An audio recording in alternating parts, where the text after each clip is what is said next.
just too good to be true. Can't take my eyes off of you. You'd be like heaven to touch.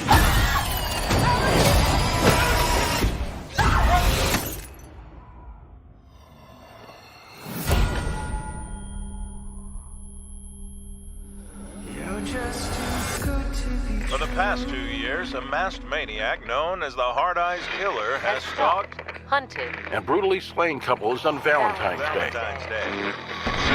With no motive yet uncovered. This is more than just murder. He's like Cupid with a kink. So much.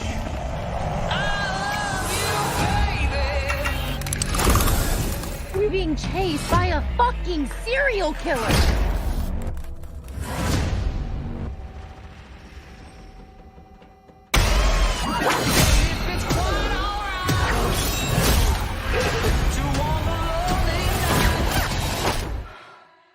Hey, you good? He's gonna keep killing people. We end it here. Hey, come on.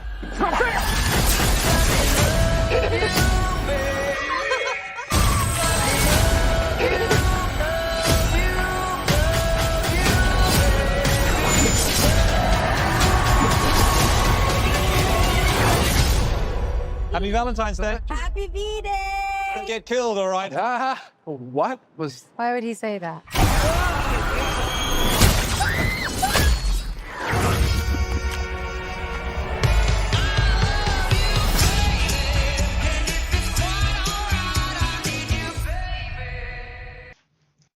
Hello, everybody, and welcome to the latest episode of Fresh Cuts. This is Mike. Joining me, as always, it's Mr. Venom. What's up, Venom?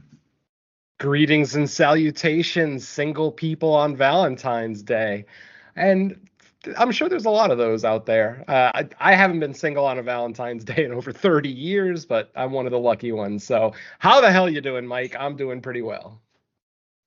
Pretty good. No real Super Bowl hangover this year or nothing like that. I was at a party, but nothing. I didn't go too wild. It was a game. I was more rooting against teams. Yep.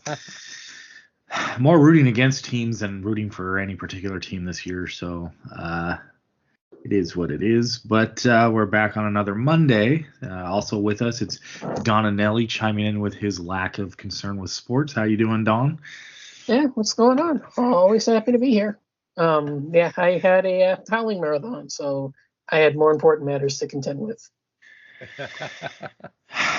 Well, I don't know what turned out worse, that game or the Howling franchise, because it's a close call. You'd be surprised. There's actually far better stuff in there than you remember. Oh, man, don't tempt me. I'm not saying they're good. I'm saying they're better than you think. Oh, man, don't give anyone any ideas for the main show.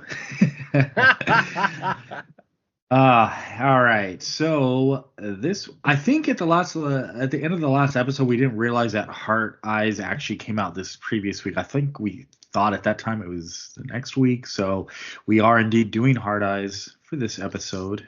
That was Heart. I pronounced it a little weird there. Heart Eyes. And let's see, synopsis. For the past several years, the Heart-Eyes Killer has wreaked havoc on Valentine's Day by stalking and murdering romantic couples. This Valentine's Day, no couple is safe.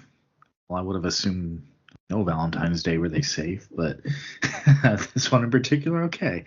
So, yeah, it's a R-rated slasher, just over 90 minutes.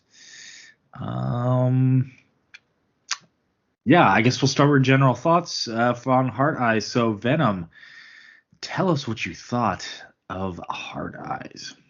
All right. Well, before I tell you what I thought of Heart Eyes, I have to caveat this with a little explanation. Now, Heart Eyes does something at least well to a lot of other people. They combine two subgenres of cinema. the problem is that they combine two subgenres of cinema that I don't give a rat's ass about. And those are, of course, romantic comedies, which, kind of an obvious if you've seen the trailer.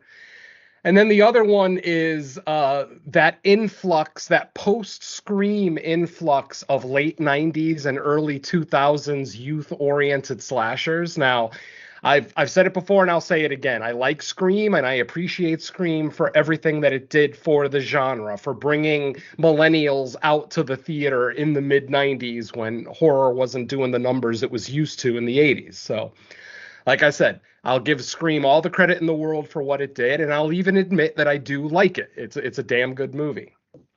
But all of the Scream clones that came out afterwards, the urban legends, the I Know What You Did Last Summer, the Final Destinations, just that whole slew. Not that Final Destination is a traditional slasher, but you know what I mean.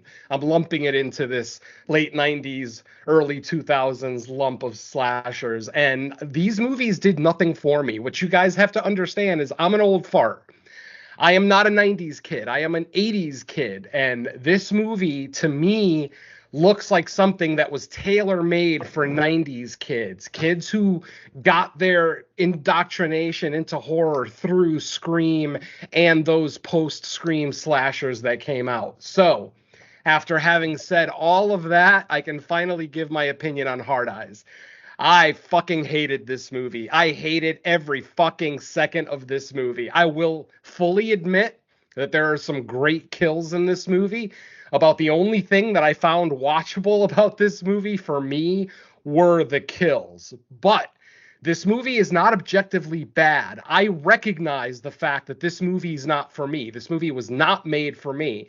So take my, critique with a grain of salt. Mike might have a little bit more, since Mike actually is a 90s kid. I don't know what Mike's opinion are on, romantic comedies and things like that. So I would imagine maybe Mike will have a differing opinion than me. But for me, I absolutely hated this movie. Right from the start, I hate our main character. Our main character of, Allie, played by Olivia Holt. Holy shit. At the beginning of the movie, she comes off as a sympathetic character because she just recently had a breakup. She's stalking the guy on social media, looking at his pictures, everything else. So, you're supposed to feel bad for her. But then later in the fucking movie, you find out that she broke up with him and that the only reason that she's so upset is because he got over it so easy. Because he didn't let his life just end. He didn't put his life on pause. He didn't cry for 10 days. I mean, how fucking petty do you... And I'm a petty person, my friends. I've said it before and I'll say it again. I'm incredibly petty. But how fucking petty do you have to be to break up with a guy and then get pissy and act like a victim when he doesn't break, when you didn't break him? Because obviously that was her intention. Her intention was to break that man. She wanted to see him cry. She wanted to see him crawl into a hole and, not be social for months afterwards. That's what she wanted. But when she didn't get it, suddenly she plays the victim. And I'm supposed to feel bad for her? Fuck you. Fuck Allie. I hate Allie with every fiber of my being. Bitch, if you want to play games, I got a PlayStation you can borrow. Fuck that. No, fuck you. Toying with a guy's heart and then not getting the reaction that you wanted, and I'm supposed to feel bad for you? Fuck you. So I already hate this movie. We're probably only about 15 minutes in at this point, and I already hate Allie. I want to see her die in the bloodiest, most painful fucking way possible. But what do we get? No, we get Allie meeting Jay and having this whirlwind romance. And just go fuck yourself, dude. This movie is so contrived, so sugary, so rose-colored. I fucking hated it. And What's funny is I absolutely understand that I'm in the minority. Folks, this isn't hyperbole when I say this. Every single fucking review that I've read or listened to for this movie has been positive. I have yet to hear a negative review for this movie. So obviously, movie reviewers these days are all 90s kids. Because like I said, if you're a 90s kid, you'll probably like this movie. And there's nothing wrong with that. I'm not giving 90s kids shit, not by any stretch of the imagination. As I said earlier, this movie is not made for me. So the fact that I hate it makes sense. But I would imagine most 90s kids, most kids that are at least 8 to 12 years younger than me and more, are probably going to enjoy this movie, honestly, because it really does come off like a Scream clone. There's elements of this movie that make it a Scream clone that I unfortunately can't talk about right now because they're spoilers, but we'll talk about it a little bit later on. But yeah, this movie is like a Scream clone that wanted to interject some, great sweeping romance. And for me, it failed at almost everything that it tried. Like I said, the only thing that this movie, in my personal opinion, got right are the kills. We get a great kill with a grape press at a winery. We get a sword through the mouth at a drive-in. We get a really, really cool decapitation at the end of the movie. I mean, there are some great kills in this movie, absolutely. But my friends, great kills don't make a great horror movie, at least not in my opinion. I need at least something more. So I'm just going to cut my general thoughts off right here and basically say, as an 80s kid, I fucking hated almost every aspect of this movie. I will never watch this movie again. But if you are a 90s kid who has any kind of affinity for romantic comedies and, Scream clones, then I think you'll love this movie, as 93% of the country apparently seems to love it, because it's got a 93% on Rotten Tomatoes right now, which to me is astounding. But at the same time, like I said, I understand this is not a movie for me. So I recognize that it's well made. The filmmaking, there's nothing exceptional about the filmmaking, the editing, the score, the sound design, anything like that. It's all competent. It looks like a nice movie. But when it comes to the storytelling, this old man just could not get into it. Other than the kills, even the motivation of the killer. Once we get the reveal of the killer and their motivation, my eyes almost rolled out of my fucking head. It was so goddamn stupid. So yeah, I'm just gonna say, if you were born, if you're a millennial or younger, go check out Hard Eyes. You'll probably like it. If you're Gen X or older, avoid Hard Eyes like the plague. I'm done for now. Okay, let's go over to Dawn. What did you think of Hard Eyes? Well, I'm going to be a little bit more positive on it than Venom, but I actually see a lot of where he's coming from with this one. First of all, to talk about the elephant in the room, I can stand romantic comedies, but I don't go out of my way for it unless I know it's going to lead somewhere. If you know, you know. Other than that, there's no real interest in it for me. But if I know that watching one's going to get me somewhere, I can stand it, but it's not like one where, if you want me to get quizzed on it after the fact or talk about it or podcast about it, I'm not paying attention. I'm just looking for my way into leading elsewhere. So, in that sense, I don't mind romantic comedies, but I don't have a collection. I don't have much information on them, and I don't really pay attention when we're watching. For the other elephant in the room, I kind of came into the genre around the time Scream came out. Some of the very first movies that I actually owned in the genre were Scream 1 and 2, and I still actually own those VHSs that I bought back then. I have not upgraded beyond that. Don't ask me why, but I still own the VHS of 1 and 2 on my shelf right now. And if we had a video that I could prove to show you to that, I can literally do that in a matter of a couple seconds. But since we're just stuck with audio for now, take my word for it. I still have those films on my shelf. The overall movement, I don't hate the movies. I really enjoy Urban Legend. I still think that movie's a lot of fun, and it's one of the better films that came from that time period. I actually really enjoy what's it called, Valentine. That movie's a lot better than anybody ever really gives it credit for. Should have had better kills, but conversation for another day. Overall, I don't hate that movement, but if we're looking at various waves that the genre kind of employed over the years, it's not in my top 5 or anything close to that. It's one that I can tolerate, but I do have other movements and other aspects of the genre that I tend to follow a lot closer than these. So for Hard Eyes, it's kind of a hard recommend. I understand the romantic comedy aspects of what goes on in here. The first half of this is all meet cute, romantic, feelings, nostalgia, whatever you want to have it. It's really, really down.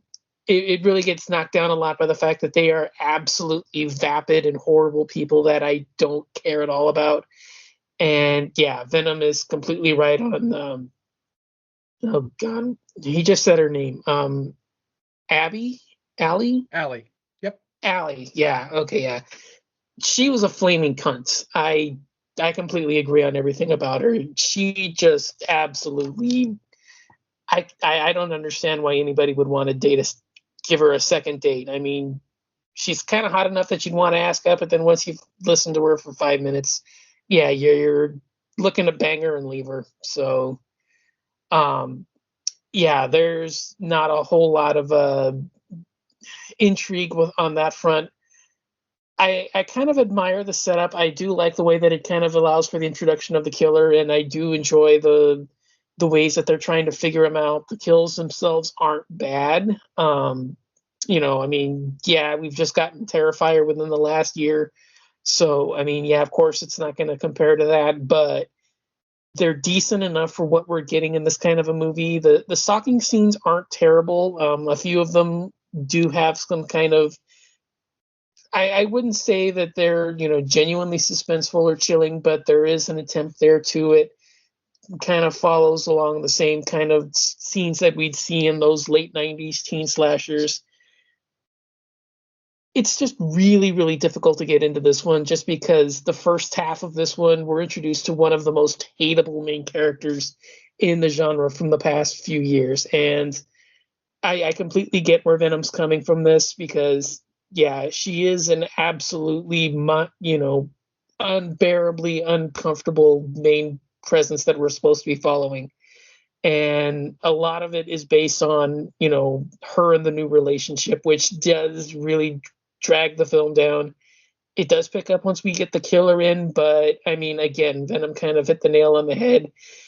The motivation of this just really saps a lot of the energy out of this. And I knocked this down a couple pegs when we found out that revelation because it just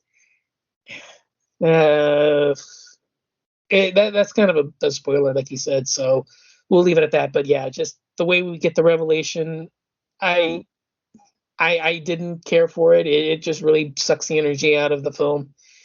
I do think that there are some good points to it, but yeah, this one's still really not that high on my list. I really wouldn't say it's a major recommend, unless you're looking to, score some brownie points with your girlfriend or significant other for this, time of year, looking for something that has, like a romantic background just for you to try to find a space to, do something else much more productive. But any other motivation for trying to watch this is probably just going to end in frustration or annoyance. So, unless you want something lighthearted or, not necessarily over the top just to try to get some action later on, I really wouldn't put much effort into this one, especially in theaters until it gets to VOD. So, yeah, I'm probably just going to leave it at that just because there are a few things I don't really want to spoil, but I think that'll be it for me. All right. As far as 90s slashers go, yeah, I like the first Scream, and that's about it. I didn't like most of the others. I am in that kind of weird age group where I do consider myself a 90s kid, but because Scream came out in 96, I was 16, and I had already started watching slashers. So up to that point, I still mostly had a steady diet of like the 80s slasher format. So Scream was still kind of like a culture shock to me, though the differences that it kind of pivoted to and what kind of came after that. Because I think it's one thing to look at the original Scream in a vacuum as its own singular movie and say, okay, they did something different. But the fact that it kind of created a new type of slasher genre, yeah, I wasn't a fan either of most of what came after Scream. Not that there aren't like isolated examples of like a good one here and there, but for the most part, I wasn't a fan of that format as a whole. So I'll just get that out of the way. As far as Heart Eyes goes, wow. So when I came out of the theater, I was a little more neutral on the movie because I I actually kind of agree with all the criticisms, but I was like, yeah, but was it still fun? Were the kills still cool? Okay, good, fair enough. But the more I've kind of sat with it and kind of thought about it more, nah, this movie was mediocre. And there's like I feel like I was giving it too much charity just because like one, I thought the mask was kind of cool and the light up heart eyes. I thought that was like a cool thing.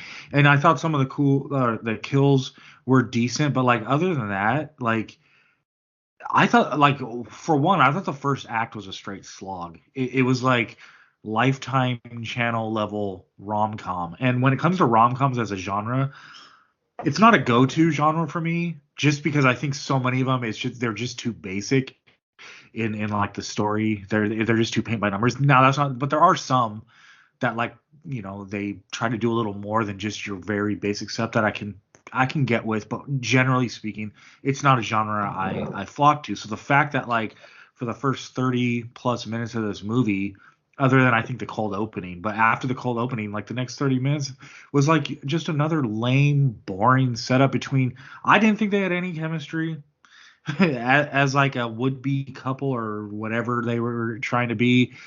I was just kind of bored. Like, can we get to something a little more interesting than them two trying to like fall for each other, which I didn't buy for a second.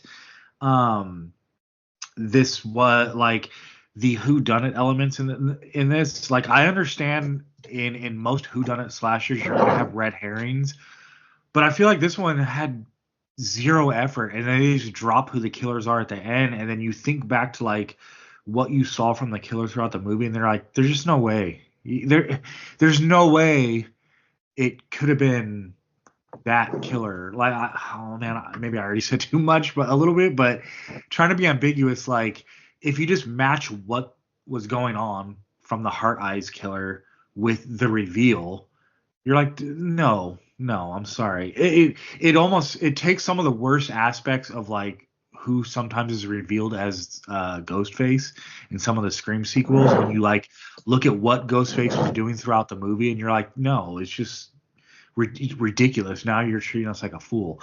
Now, to be fair, there's lots of people that just don't care about those things. Like they just, they'll lose themselves in the movie and be like, I don't care. I mean, it's a slasher.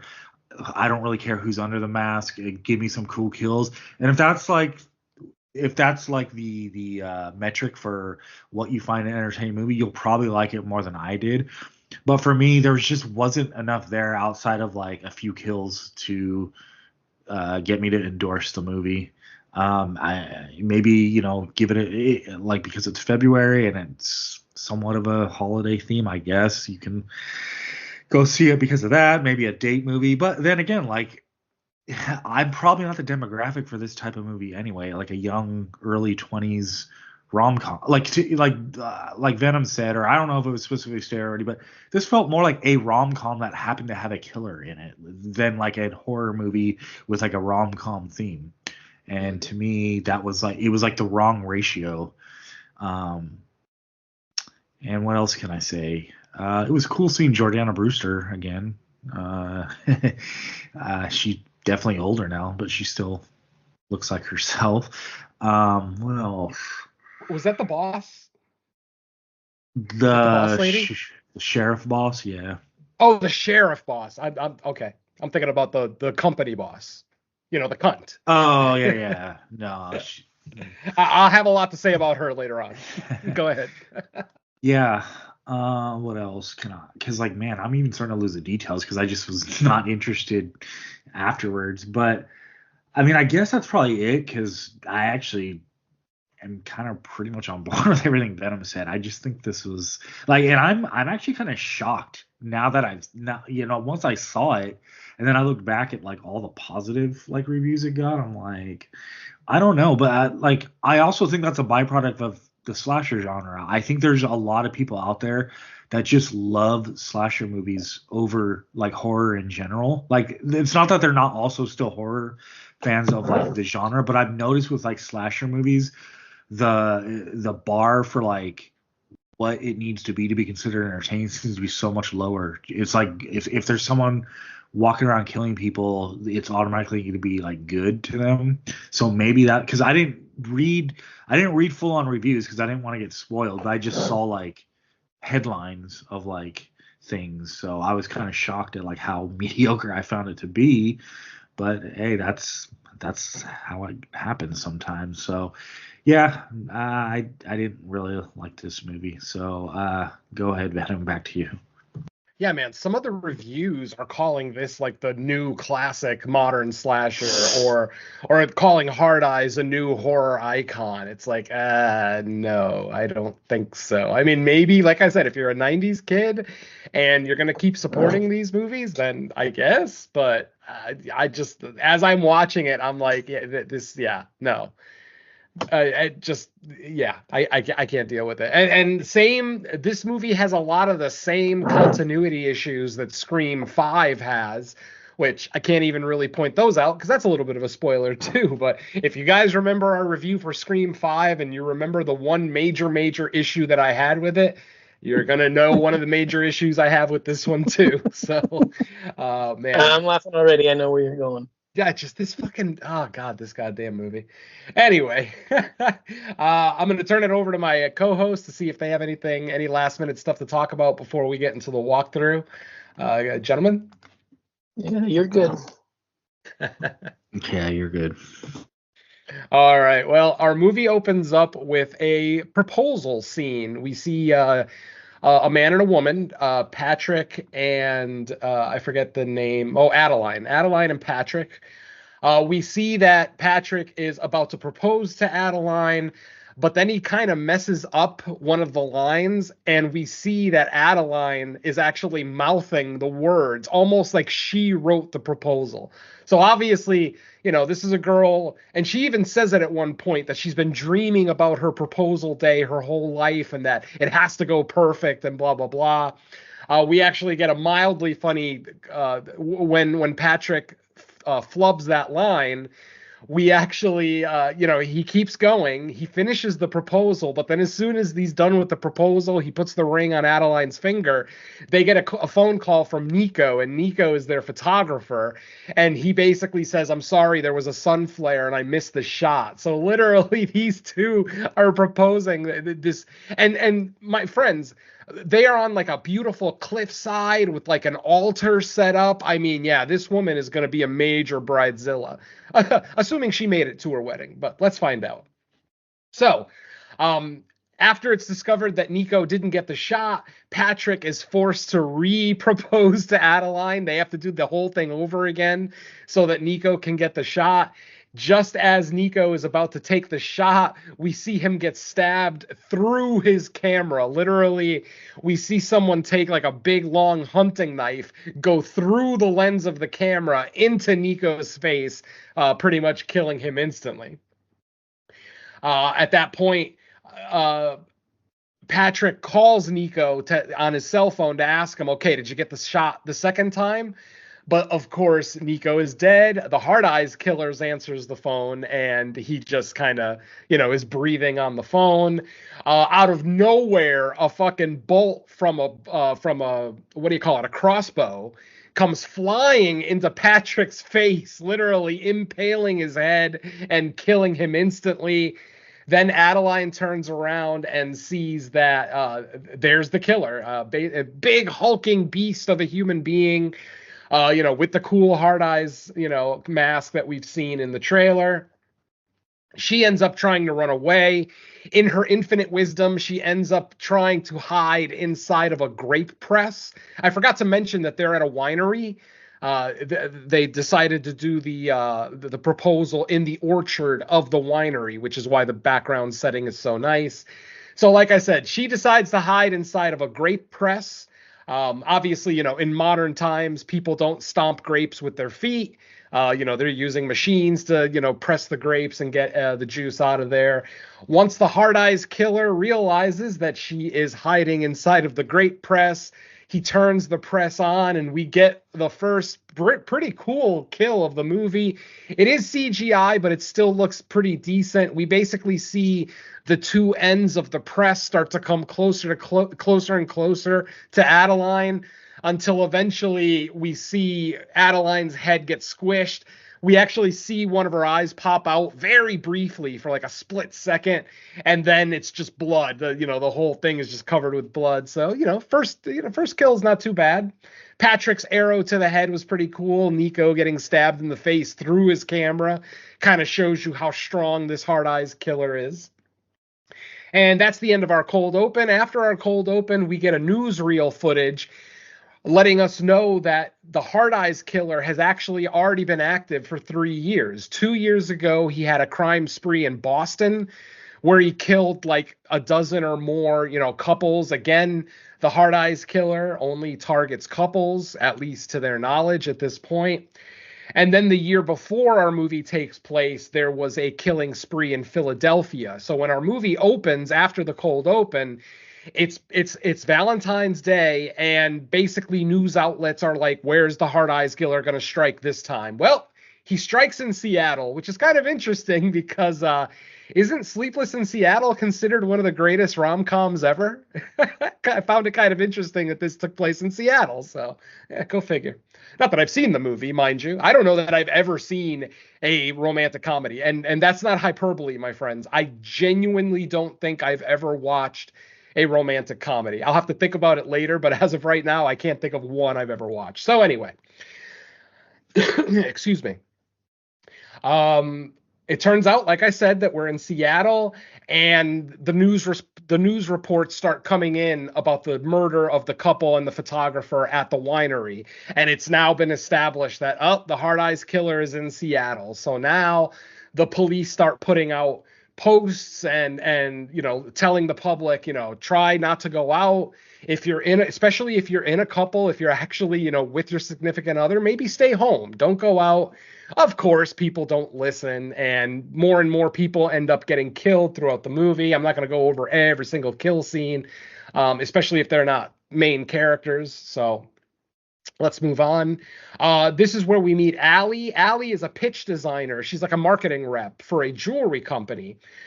We find out that she recently broke up with her boyfriend. Obviously, as we find out later in the film, she broke up with the boyfriend. And like I said, I already explained this earlier. It just the first reason that I absolutely can't fucking stand this girl. Just, playing games with her boyfriend's emotions. Just that doesn't sit well with me. Anyway, when we see Allie, she is in a meeting at work, and she's being ridiculed for a series of commercials that she's written. And another reason I don't fucking like Allie. In a world where the Hard Eyes killer has already had 2 major killing sprees over the last 2 years, who in their right fucking mind thinks that love till death, till death do us part is a good marketing campaign? Basically, she made a commercial that shows Romeo and Juliet. It shows Romeo dead on the ground, and then it shows Juliet like symbolically slitting her own throat. And then we see Rose and what's his face from the Titanic.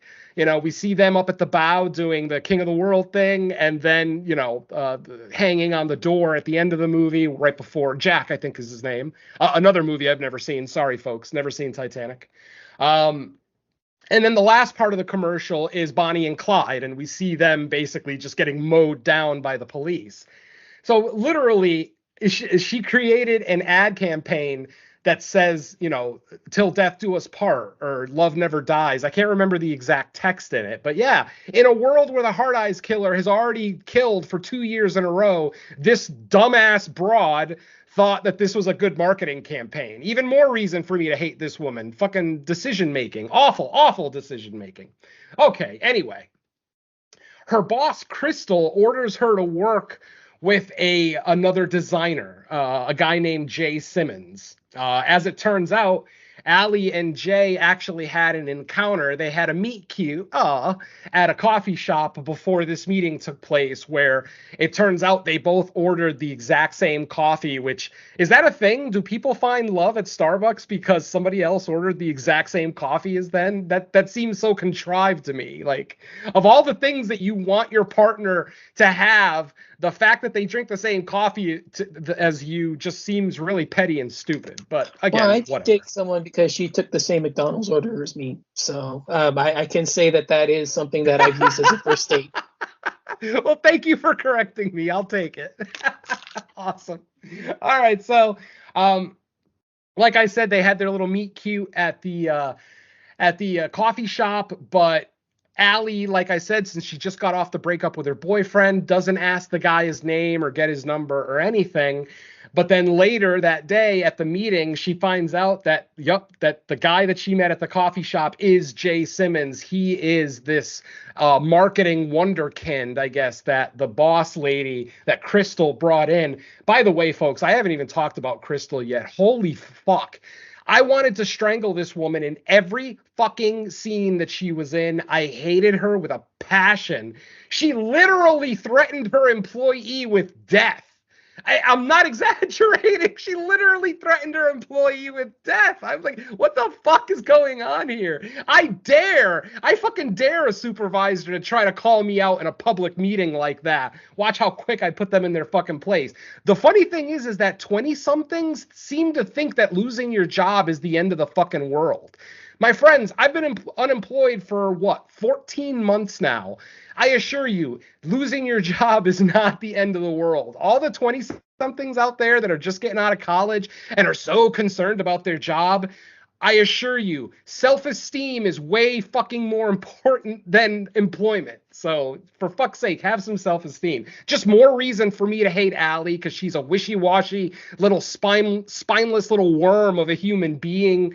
Just goddamn, I fucking hate everything about this woman. I don't know why the filmmakers thought that she was going to be some sympathetic character that we were going to follow and cheer for, and yay, I hope she gets, I hope she finds love. Yay, fuck you. Anyway, sorry about that. I doubt that'll be the last diatribe of the episode, so sorry, folks. So anyway, after Crystal orders Allie to work with Jay, Jay suggests that the two of them have dinner that night to, gain inspiration. Allie at first doesn't want to go, but then, we get a stupid montage of her trying out outfits with her best friend Monica, who basically is the one egging her on to go on this thing. Monica's calling it a date. Allie's saying, no, it's a work dinner. This is not a date, blah, blah, blah. Obviously, Monica is that best friend who always wants to see her friend with another guy. She doesn't want to see her friend suffering because of the breakup that she fucking initiated. So anyway, Allie and Jay end up meeting at the restaurant, but the conversation ends up getting a little bit heated. They basically question each other's single status because Jay, and you guys remember Jay as one of the core four from Scream 5 and 6.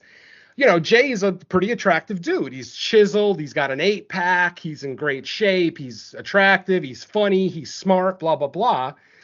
So, Allie questions why he's single, but he basically gives some very generic answer about hating getting, cheated on or women not treating him right, blah, blah, blah, blah, blah. Allie then when Jay asks Allie about why she's single, she talks about the breakup, but not in the truthful way. She doesn't tell Jay that she broke up with the guy. She makes it sound like he broke up with her and broke her heart, blah, blah, blah. Anyway, as Jay and Allie are leaving dinner that night, and I love this fucking scene, and I'll tell you why in a second. As Jay and Allie are leaving, Allie notices her ex walking up the sidewalk, coming to the restaurant that they just walked out of. So what does Allie do? She grabs Jay and she plants a big old kiss on his lips. Remember this scene, folks. This is a key scene later on in the film. I'll be bringing it back up because it's more reason for me to hate fucking Allie, because she couldn't act like a normal fucking human being. She had to try to make this guy jealous. The guy that she fucking broke up with. She's trying to make him jealous outside the restaurant on Valentine's Day. And then because of this, she ends up getting involved with the Hard Eyes killer. But just keep that in the back of your head for now. So Jay and Allie end up sharing a cab because Allie, after the interaction with Allie's ex and Jay meeting the ex and the ex's new fiance, because he's already engaged to someone. Like I said, Allie is upset that he got over her so quickly. She doesn't want to go home alone, so she gets in the cab with Jay, even though they were going their separate ways when they were walking out of the restaurant. Because of running into the ex, they share a cab. They end up taking the cab or the Uber, whatever it was, to Allie's house first. Allie gets out of the car. She goes to enter the front door of her building, and she realizes she doesn't have her keys. Jay sees her still in the Uber, like they haven't pulled away yet. Jay, in Jay's defense, Jay's a really nice guy in this one. He sticks around to make sure that she gets in the building, make sure she's safe. When he sees that she's having trouble, he ends up getting out of the car, out of the Uber, and walking over to her and saying, well, what's going on? He also tells the Uber driver to wait. So the Uber driver's waiting for this. Jay asks Allie what's wrong. Allie lets him know that she forgot her keys. So Jay ends up breaking the glass of the front door. They break the glass. In breaking the glass, he ends up cutting his hand, of course, as expected. They end up going up to Allie's place to, address the wound and everything else. They end up having more conversations that I don't think two work acquaintances who just met should be having, but whatever. They're having these conversations. Jay literally just unceremoniously just walks into Allie's bedroom. That was kind of a questionable thing to do, but whatever. He just walks in there, sat on her bed, and he does it under the claim of, I didn't want to get blood on your couch. I'm like, well, is it better to get it on her bed? It doesn't make any fucking sense. So obviously, if you're thinking like Jay, it makes sense, but that's a conversation for another time. So anyway, Allie dresses the wound. They wrap it up. They almost start to get like a little bit more friendly, like not like they're going to make out necessarily, but the conversation starts softening up and they start getting a little bit more friendly. And then out of nowhere, fucking Hard Eyes comes out of Allie's closet. Yes, Hard Eyes was waiting at Allie's house already.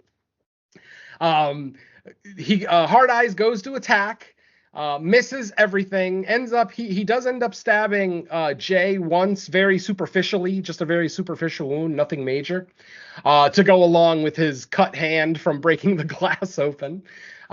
They end up locking the bedroom door, like they end up getting out of the bedroom, locking the door behind them, trapping the Hard Eyes killer in the bedroom.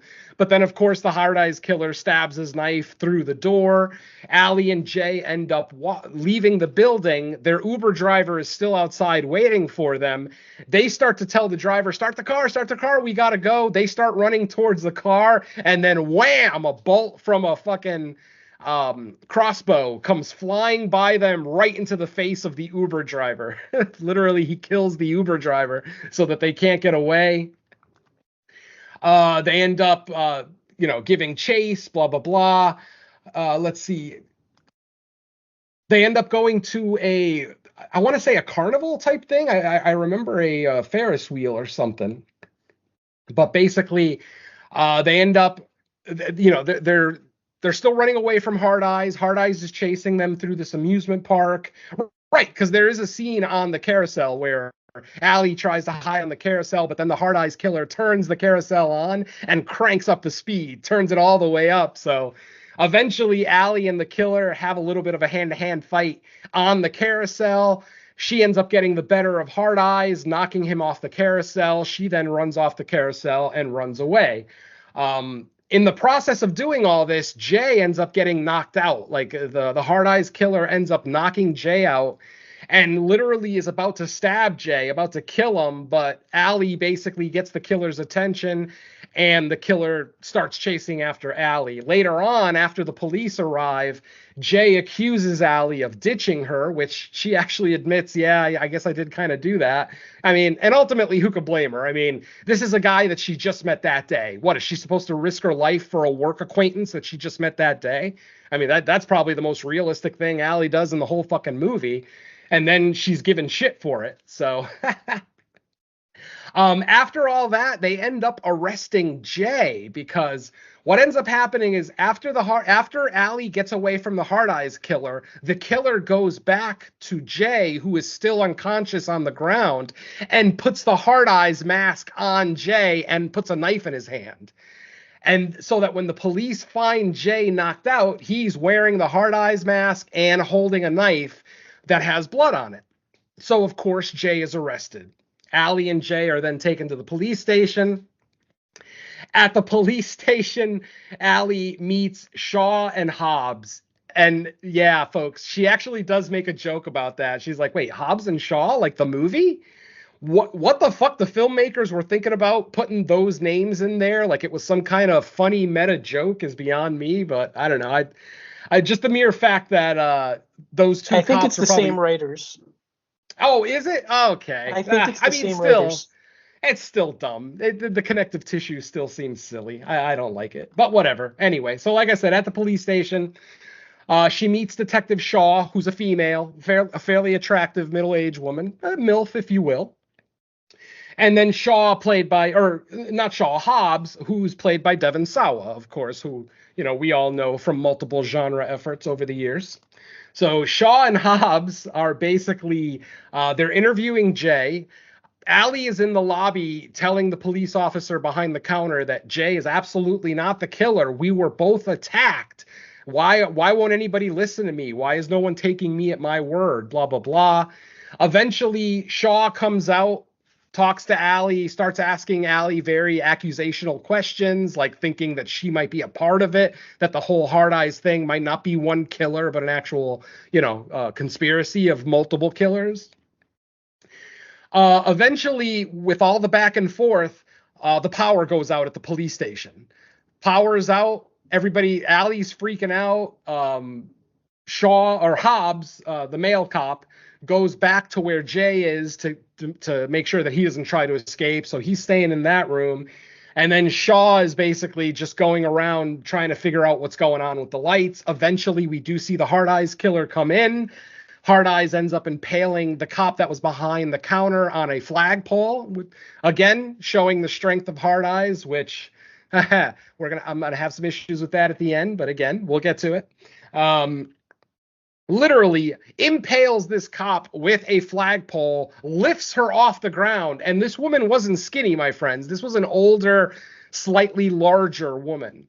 And yeah, Hard Eyes just picks her up like she's a fucking 20-pound sack of cat litter or something. Kind of interesting.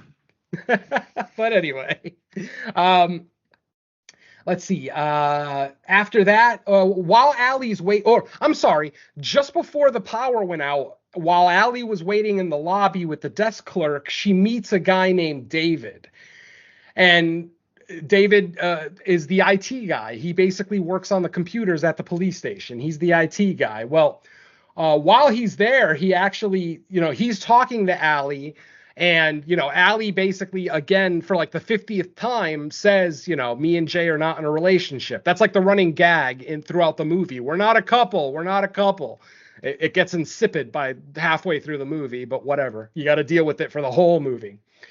After she tells David that they're not a couple, David actually shoots his shot. He actually asks her out. He's like, any chance you'd want to go get a coffee with me or something? And then Allie, being very polite and honest, says, listen, I almost just died 20 minutes ago. I am just not in the headspace right now to go on a first date with anyone, so I'm going to have to pass. And David very politely says, no problem, take care and good luck with everything that you're doing, blah, blah. And then after that, that's when the lights go out. So that probably should have clued us in a little bit on our little reveal at the end. I've only seen the movie once, by the way. I'm sure all of you could have figured that out. I know I normally watch these movies at least 2 or 3 times before we review it, but I just couldn't stomach watching this a second time. So I'm working off of one watch. So please excuse me if I miss anything. So let's see. While the lights are out, Hard Eyes, like I said, kills the desk clerk. Then he attacks Shaw, the female cop, but doesn't kill her for some reason. Literally walks up to her, takes some blood off of her head because she looks like she has a head wound that's bleeding. He literally just takes some blood off of her and then like makes a blood smile on his mask. You probably saw it in the trailer. It's very prominently shown in the trailer. And then he leaves her alive and walks away, and that's the last we see there. Let's see.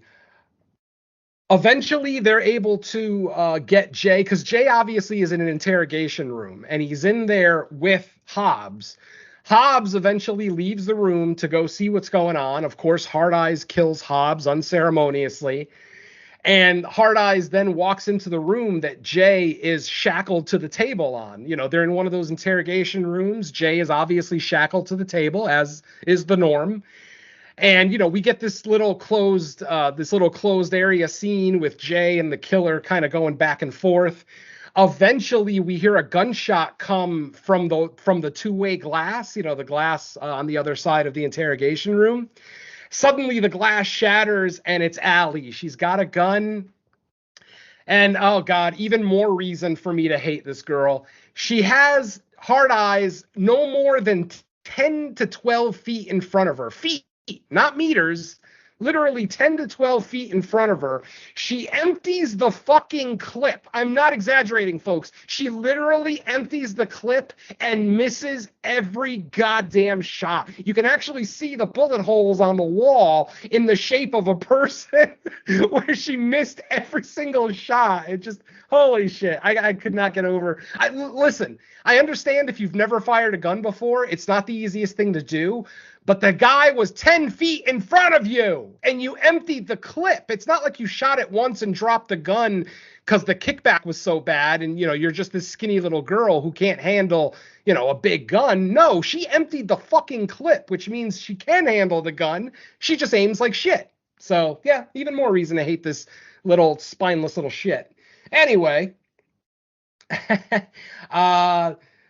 eventually... what's going on? Are we at the drive-in yet? Okay. After the police situation is over, Allie and Jay end up leaving the station. Basically, Jay is now a fugitive because technically he was still suspected as being the Hard Eyes killer. They end up leaving the police station and then going to a drive-in that, of course, is packed with couples. Even after the police, making the announcement that, hey, maybe it's a good idea to not go out tonight since the Hard Eyes killer, it's been established that they're in Seattle. Nope, drive-in is fucking packed with all these couples.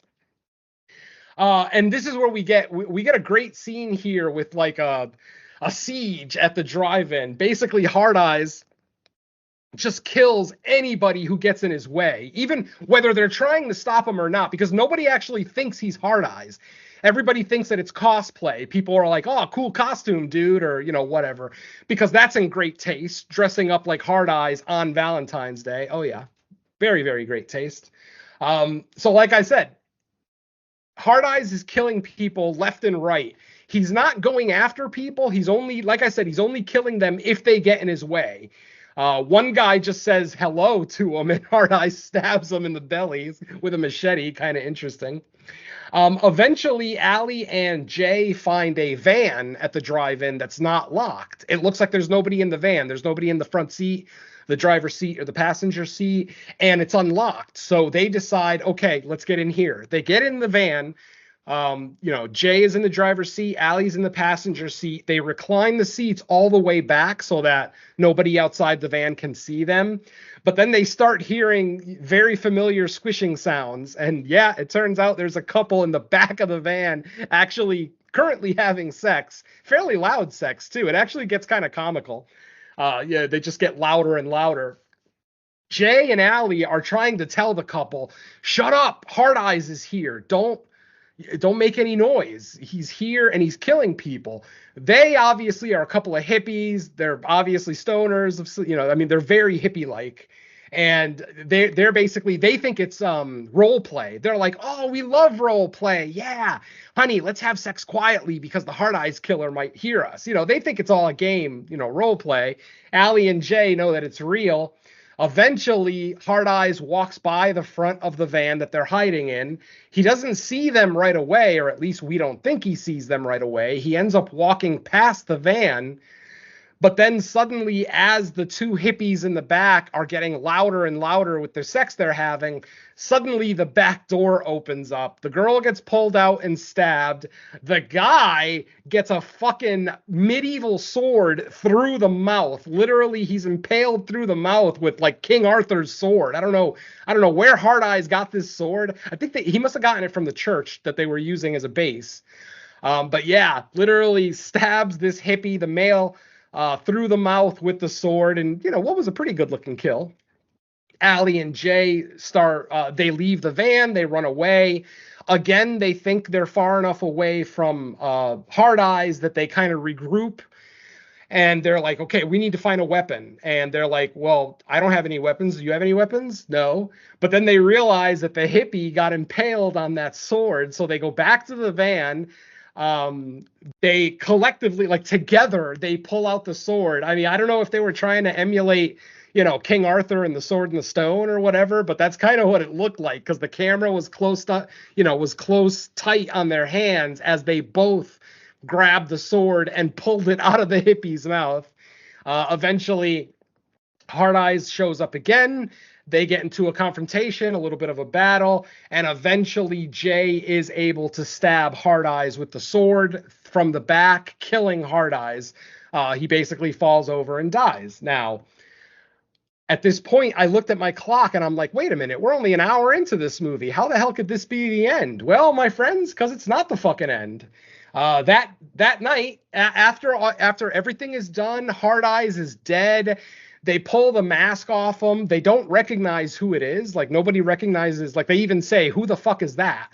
Like, it's literally no one that we've seen in the movie up until that point. So Allie and Jay are released by the cops. Obviously Jay is no longer a suspect of being Hard Eyes, so they're allowed to leave.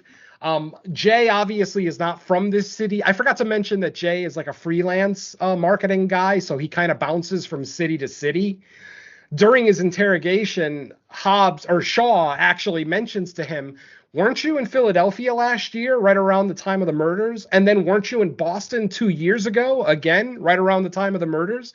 And as it turns out, yes, Jay was in those places because he travels for work. So, obviously we start to think, wait a minute, could Jay actually be the killer? Who knows?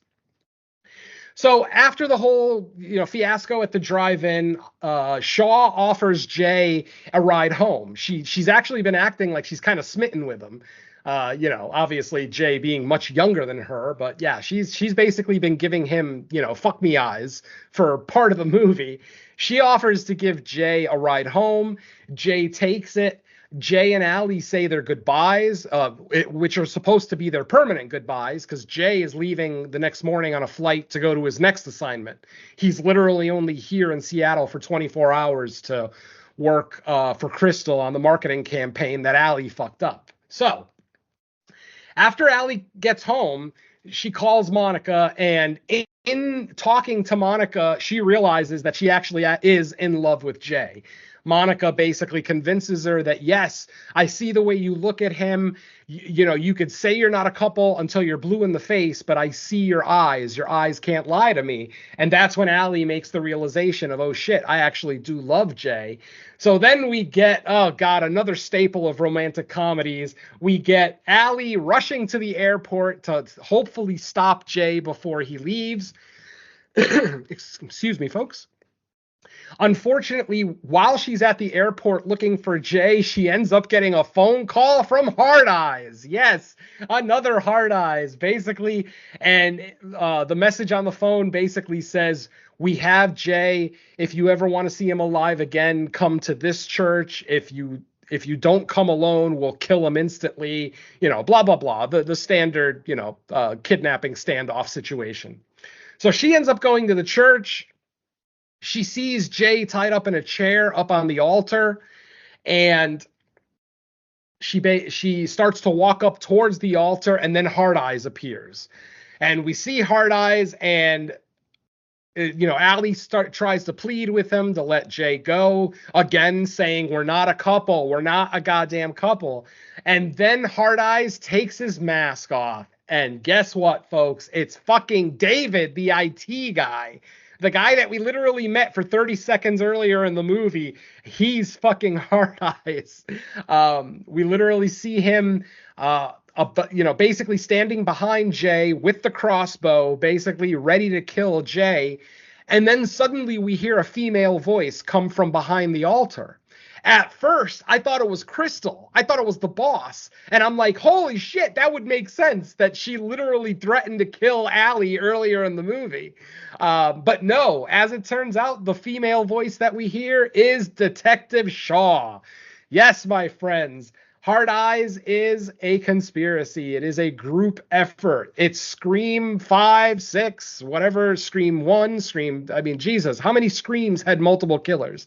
This is what I was talking about, that this movie really, really wants to be Scream so bad, and it just can't.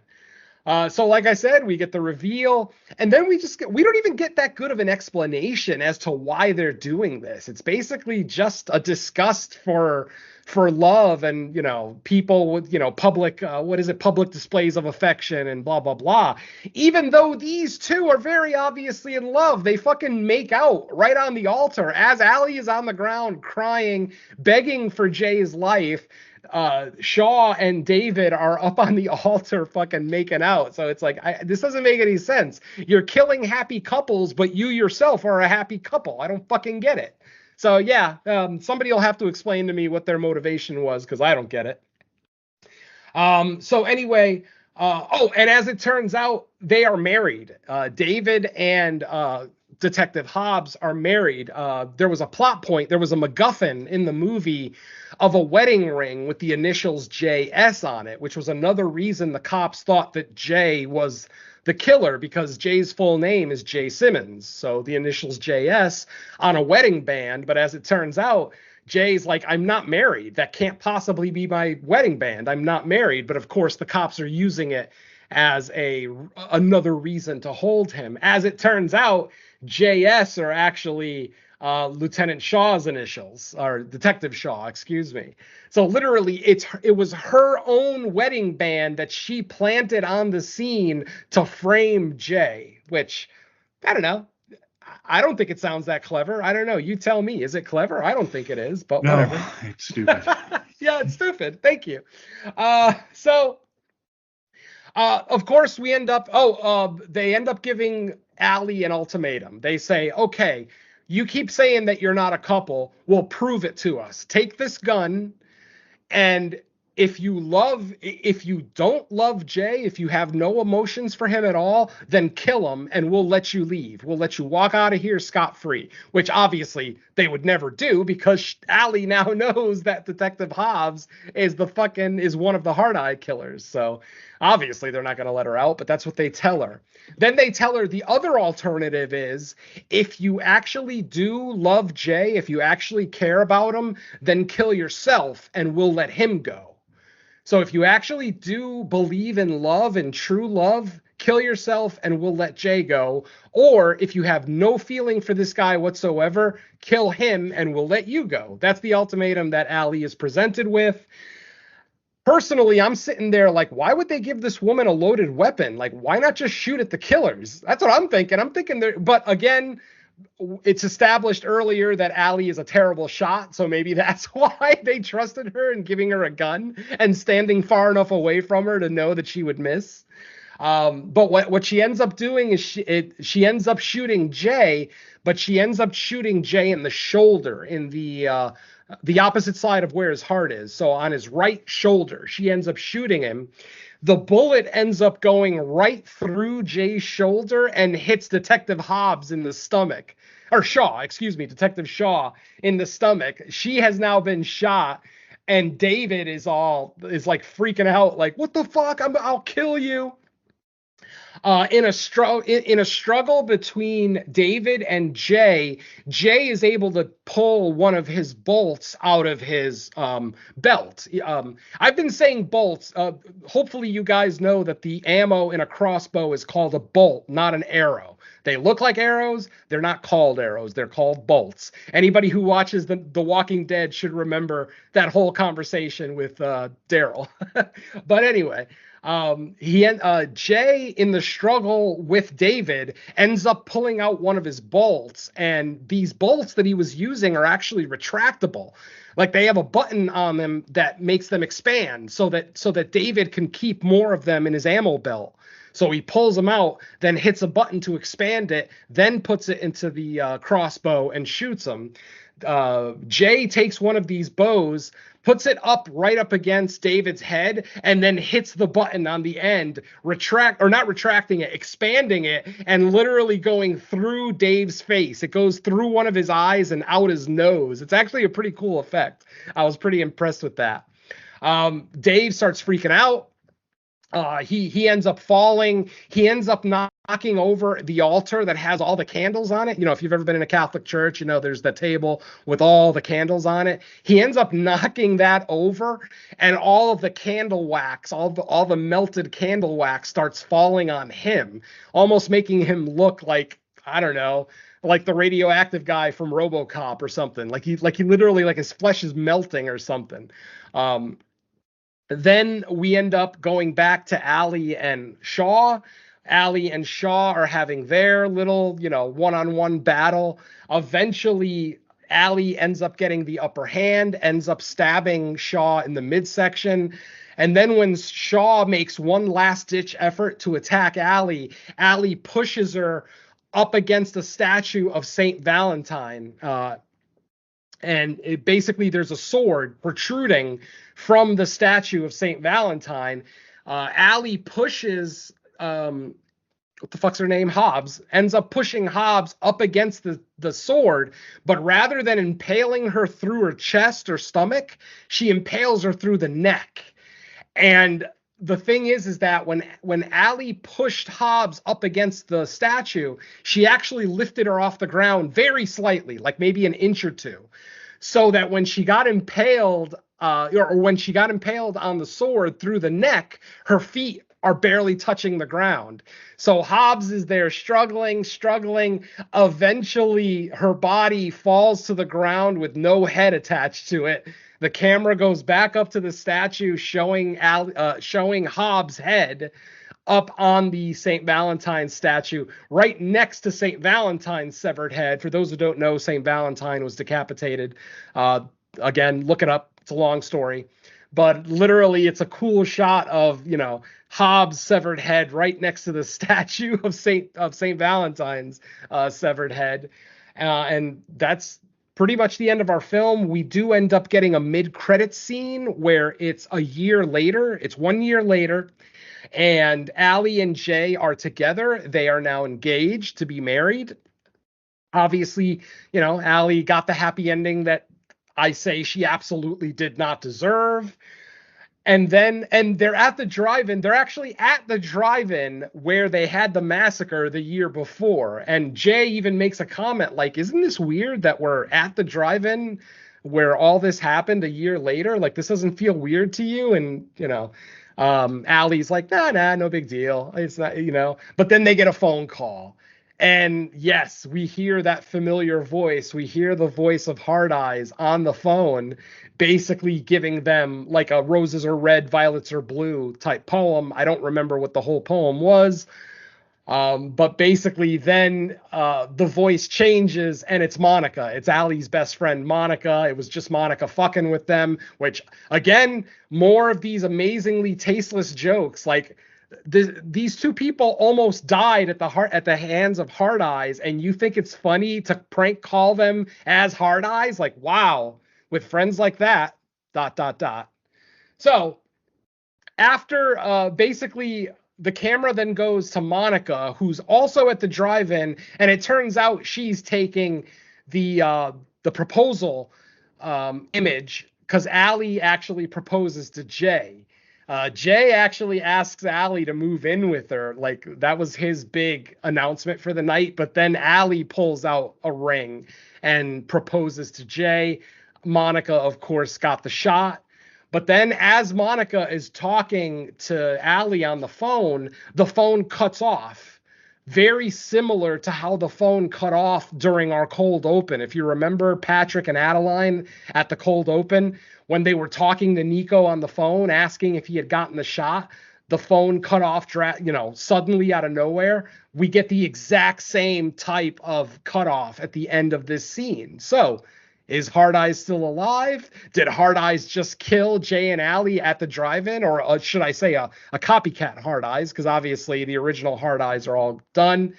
We do end up finding out that the third Hard Eyes killer was just like some guy that was helping Hobbs and David. They even call him a dumbass. They call him a scapegoat. They're like, yeah, we would send him to do the jobs that, we thought, somebody might get caught or whatever, figuring if he gets caught, who cares? But of course, he ended up getting killed at the drive-in, which again, David and Hobbs don't really care about. So there you go, folks. That is Hard Eyes 2025, and I am glad I never have to talk about this movie again. Oh, but before I do want to say a couple of things.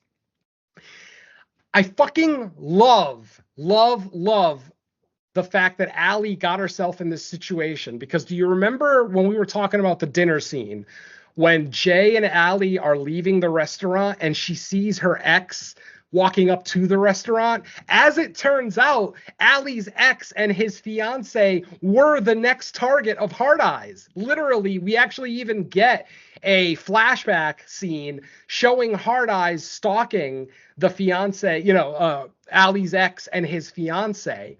But because she gave Jay that fake kiss, that petty kiss to try to make her ex jealous, Hard Eyes decided, oh, that kiss looks so pure and so amazing, we changed our target. Literally, Allie fucking saved her ex by being a petty fucking human being. If she would have just been a normal human being and just said hello to her ex, how you doing, and walked away, she would have never been involved. None of this would have happened. But because of that fake kiss, she fucked herself. And my friends, I am so happy about that. I am so fucking happy that one of Allie's terrible decisions ended up fucking her this evening. So yeah, this is just one of the dozen or so reasons that I fucking hate this main character. She's a fucking caricature. She's a child. She doesn't know how to be an adult. She doesn't know how to have an adult relationship. She doesn't even know how to do her fucking job right. That marketing campaign was so fucking like tone deaf. Like, I don't even know what the fuck she was thinking about with that. Like I said, in a world where Hard Eyes is already killed for 2 years consecutively, she decides to do a fucking campaign on, till death do us part. Just, wow, just so tone deaf. So yeah, like I said, fucking hate this main character. I really, really wanted her to die. Like, nothing would have made me happier than watching her get cut in half by Hard Eyes. But instead, we get the sappy Hollywood ending, the ending that she does not deserve, mind you. I'm sorry. I don't care how many enemies I make with this statement. Allie does not deserve happiness. She's a fucking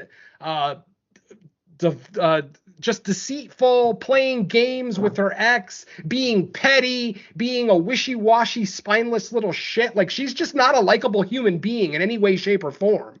But she's somehow the protagonist of our film. And that's why I hate Hard Eyes, because they gave us the shittiest fucking protagonist ever, on top of the fact of mixing two subgenres that I don't give a rat's ass about. So, yeah, I'm sure a lot of you folks out there are going to like Hard Eyes more than we did, and that's cool. I want you to like it. I want people to like horror movies when especially when they're paying money to see them in the theater.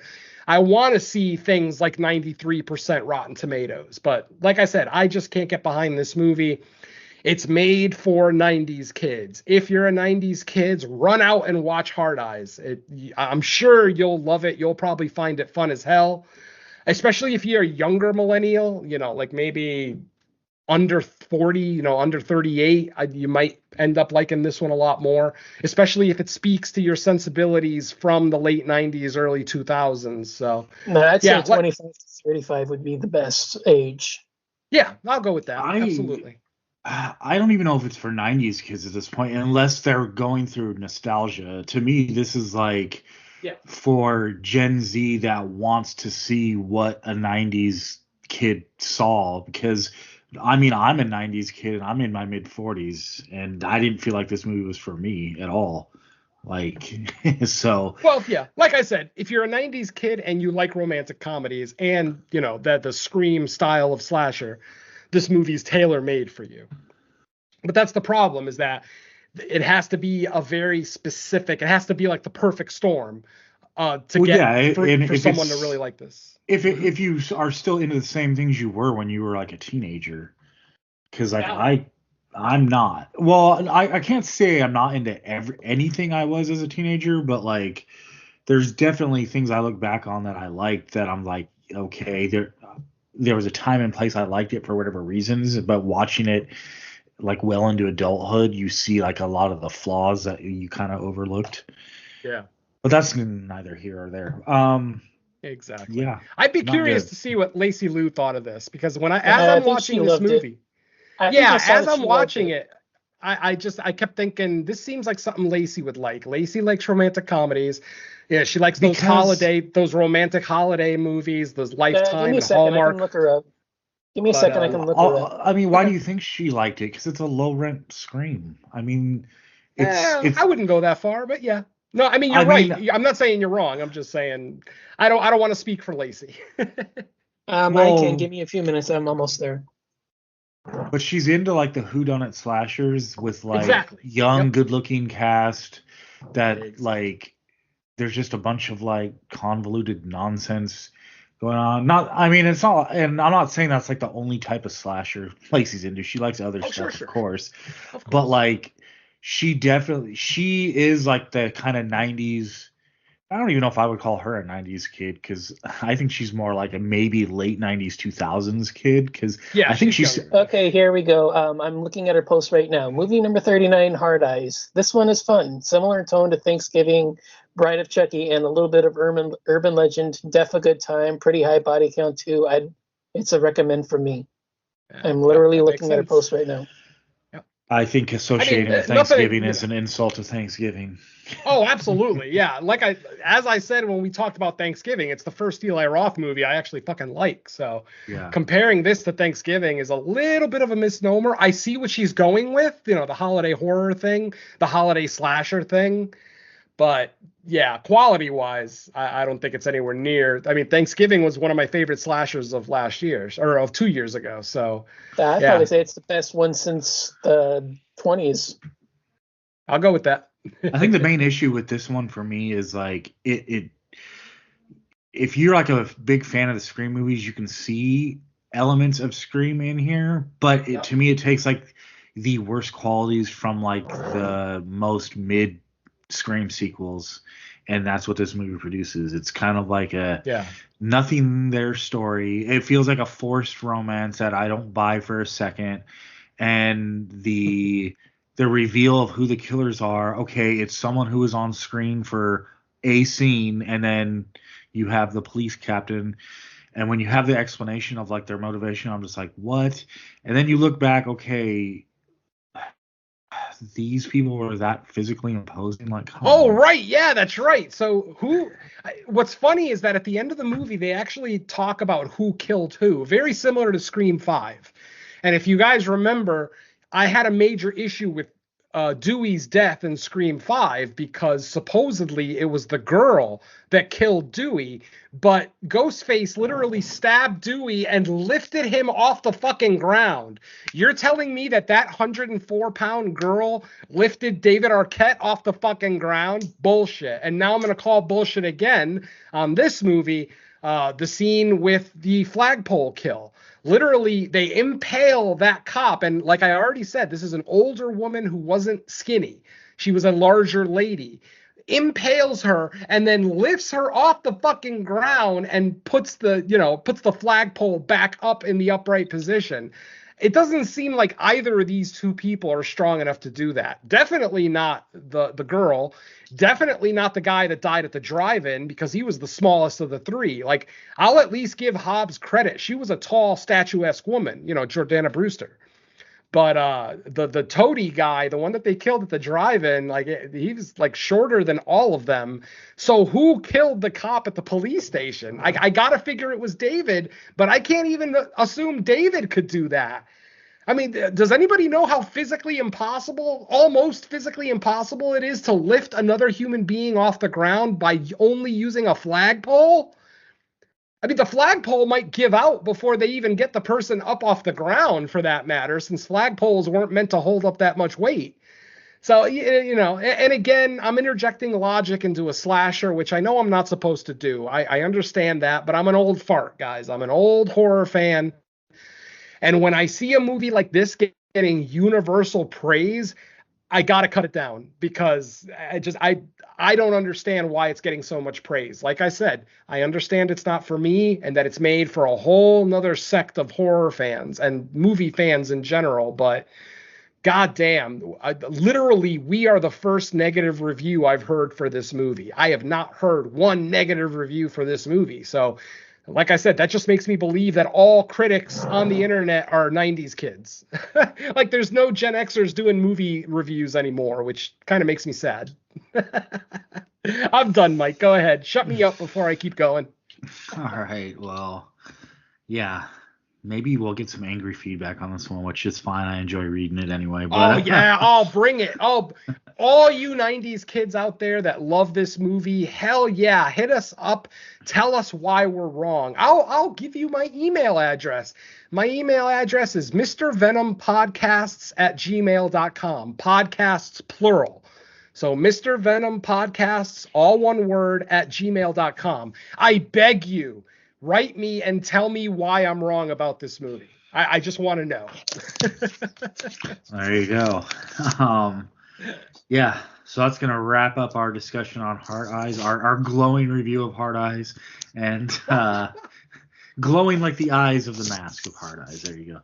And what's funny is that actually kind of makes this the worst movie of the year for me, because I've actually been really lucky with 2025. Most of what I've watched has been pretty solid, all the way up to exceptional. This is the first movie that really frustrated me and just bothered the shit out of me. Like, I watched Piglet last week, which objectively is not a great movie, but I still had more fun with Piglet than I had with Hard Eyes. So go figure.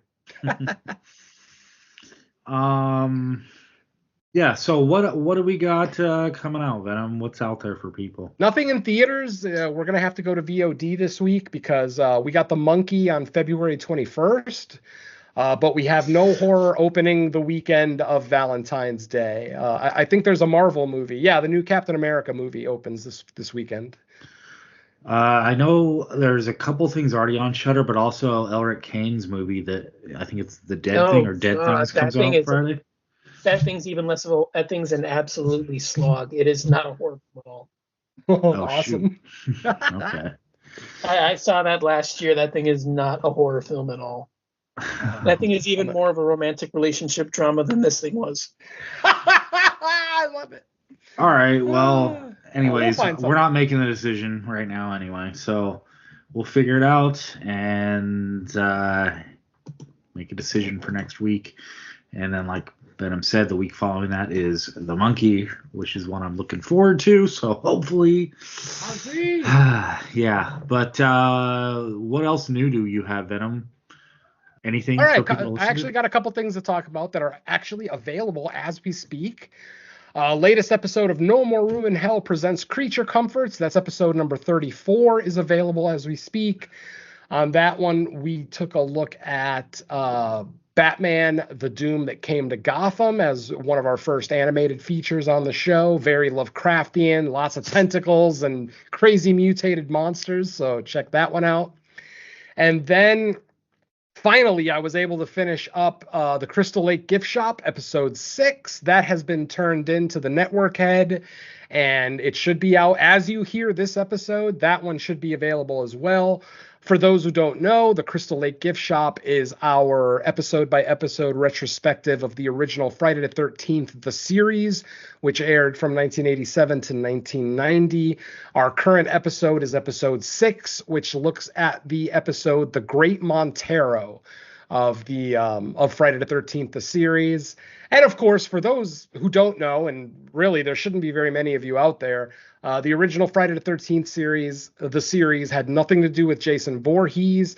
It was still produced by Frank Mancuso, who produced all of Friday the 13th movies, but it's a side story about a shop that sells cursed objects. I'm sure most of you know that already, but for the few of you who don't, there you go. So like I said, episode 6 of the Crystal Lake Gift Shop is now available, and that's it for me. All right, Don, got anything?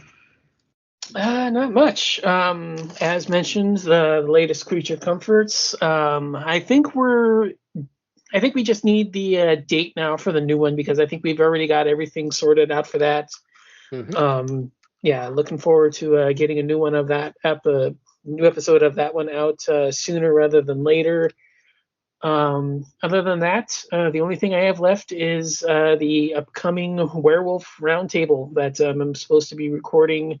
I think we've mentioned a couple of dates recording it this weekend, but a few others involved in the project haven't responded yet. So I don't think I'm looking at the chat right now, and yeah, we're still waiting on a few to confirm.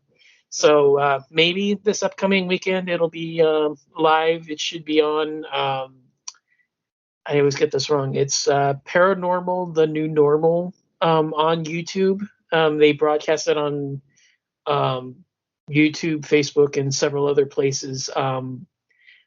I don't know if it is or not, because like I said, I'm looking at the chat right now, and not everybody has confirmed this weekend. So if it is this weekend, it'll be available then. If not, will probably be another week of me bringing it up to, who knows when we're going to record it. But like I said, this weekend is date.